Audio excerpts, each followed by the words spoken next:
오늘 우리가 읽은 본문 49절 말씀을 보면요, 이스라엘 백성들은 전쟁에서 단 한 사람도 생명을 잃지 않은 것을 보게 됩니다. 전쟁을 하다 보면 다치거나 생명을 잃는 군사가 있기 마련이죠. 그러나 이스라엘 병사들은 단 한 사람도 죽지 않았습니다. 왜냐하면 하나님께서 지켜주셨고 보호하셨기 때문입니다. 저와 여러분들의 삶 가운데도 오늘 지켜주시고 보호하는 은혜가 있기를 간절히 축복합니다. 우리도 마찬가지인 것 같습니다. 오늘 내가 하루를 살고 지금 이렇게 이곳에 나와서 기도할 수 있고 또 존재하고 하나님을 믿고 예배할 수 있는 것은 하나님의 도우심이 없다면 불가능한 일입니다. 그래서 이스라엘 지휘관들은 하나님께 드려야 하는 전리품의 500분의 1과 함께 오늘 본문에서 보니까 더 많은 감사의 예물을 하나님께 드린 모습을 우리는 살펴볼 수 있습니다. 저는 오늘 좀 감사에 대해서 나누고자 하는데요. 여러분, 송정림이라는 혹시 작가분을 아시나요? 제가 읽은 책, 이 감동의 습관이라는 책에서 이런 글이 적혀 있었습니다. 한번 들어보세요. 나의 기대를 넘어서는 일들에 감동하곤 했습니다. 생각하지 못했던 선물, 예상을 뛰어넘는 성과, 뜻밖으로 나를 알아주는 누군가의 마음. 그런데 그런 일들의 반복은 오히려 감동으로부터 나를 멀어지게 만들었습니다. 나이가 들어가고 예전보다 조금 더 많은 것들을 가지게 되면서 그렇게 서서히 감동으로부터 멀어졌습니다. 예전에 나를 감탄케 했던 그 많은 일들이 무료한 일상처럼 스쳐 지나갔습니다. 혹 우리는 하나님께 받은 은혜에 대한 이 감격과 기쁨을 잃어버린 채 살아가고 있지는 않습니까? 저와 여러분 혹시 감사를 잃어버리며 살아가고 있지 않습니까? 감사는 표현해야 감사입니다. 한자로 감사를 찾아보니까요, 느낄 감에 살해야 할 사로 되어 있습니다. 또한 이 살해야 할 사에 해당하는 이 사는 말씀언과 쏠사, 이 두 가지가 합쳐져서 만들어진 글자가 바로 이 쏠사, 살해할 사입니다. 즉, 이 한자를 합쳐보니까 감사는 속으로 기뻐하는 것, 속으로 느끼는 것이 감사가 아니라요, 양궁에서 활을 쏘듯이 이 말을 쏠 때, 이 말을 내뱉을 때, 말을 표현할 때 진정한 감사라는 것입니다. 감사를 느끼지만, 내 속으로 느끼지만 표현하지 않는 것은 우리가 마치 선물을 포장해 놓고 그 선물을 누군가에게, 상대방에게, 감사한 상대방에게 주지 않는 것과 같습니다. 선물을 포장해 놓고 주지 않으면 여러분 무슨 소용이 있습니까? 선물을 포장해 놓고 우리의 마음의 창고에는 포장만 해놓고 하나님께 전달하지 못한 선물이 얼마나 많이 쌓여 있습니까? 감사는 표현하지 않으면 아무 소용이 없는 것입니다. 우리 모두에게 이 진정한 감사, 말로 표현하는 감사가 있기를, 회복되기를 간절히 축복합니다.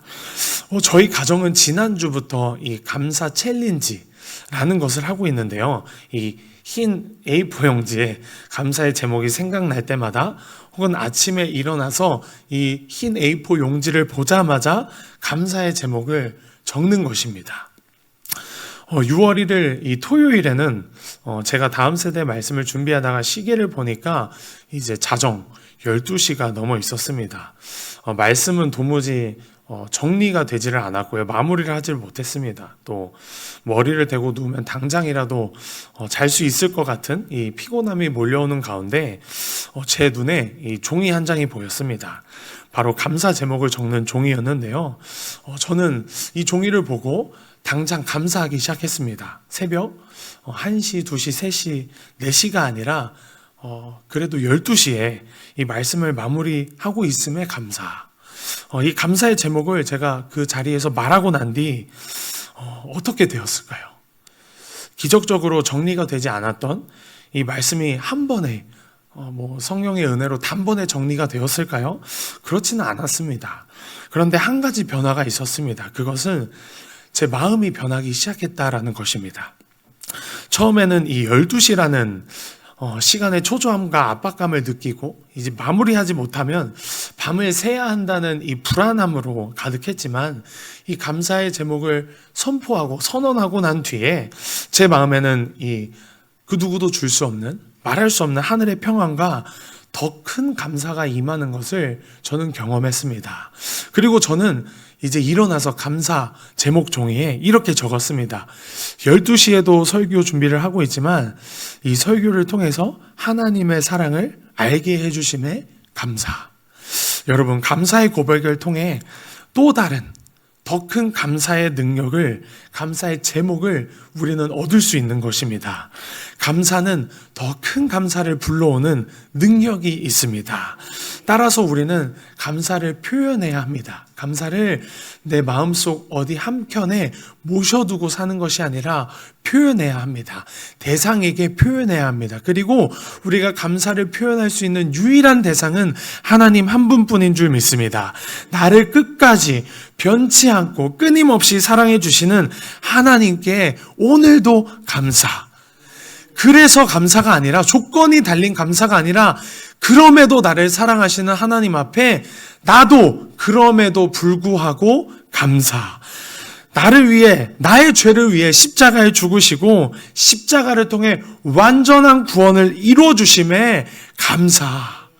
지금까지, 여기까지, 그리고 앞으로도 인도해 주실 하나님께 감사.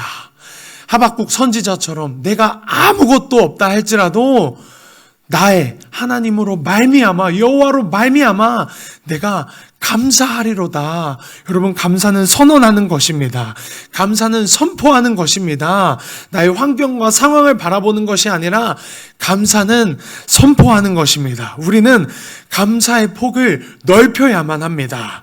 이 감사의 폭이 여러분들, 저와 여러분의 신앙의 폭입니다. 여러분의 감사의 넓이가 신앙의 넓이에요. 여러분들의 감사의 깊이가 여러분 신앙의 깊이입니다. 좀 말씀을 마무리하면서 오늘 우리가 말씀을 듣기 전에 불렀던 찬송가 429장 세상 모든 풍파너를 흔들어 기억하시죠? 이 찬송가 가사를 다시 한번 읽어드리겠습니다. 1절 가사를 보시면 세상 모든 풍파너를 흔들어 약한 마음 낙심하게 될 때에 내려주신 주의 복을 세어라. 주의 크신 복을 네가 알리라. 이 찬송가를 지은 사람의 상황이 어떤 상황이었을까요? 세상 풍파에 시달려서 낙심한 상태입니다. 여러분들도 똑같지 않나요?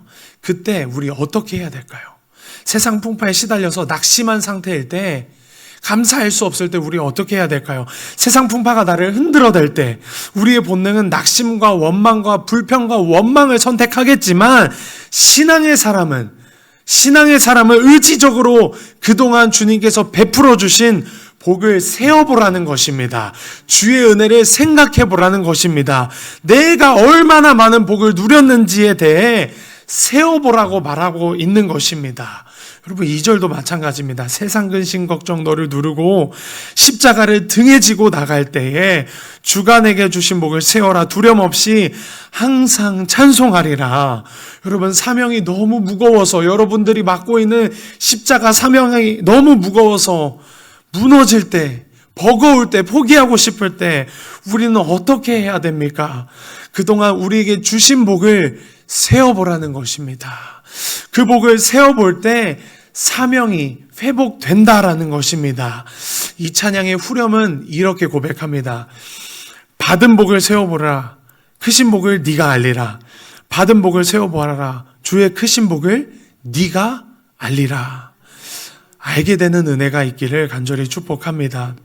여러분, 감사는 더 큰 감사를 불러온다라는 사실을 기억하시고 지금까지, 그리고 여기까지 인도하시고 우리에게 은혜와 복, 특별히 구원의 은혜, 죄사함의 은혜, 그리고 하나님 자녀됨의 권세와 은혜를 주신 이 하나님의 주신 복을 세어보시기를 바랍니다.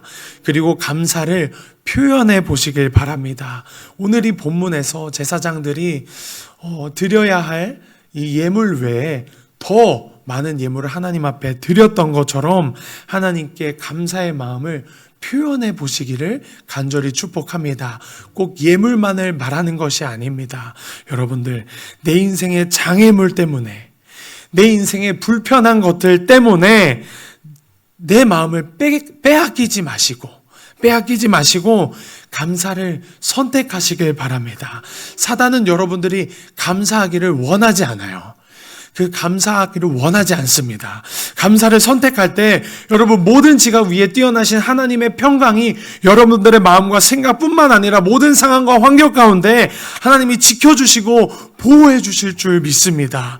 감사를 표현하심으로 마음에 담아두지 마시고 표현하심으로 하나님께서 주시는 풍성한 은혜와 축복을 누리시기를 간절히 축복합니다.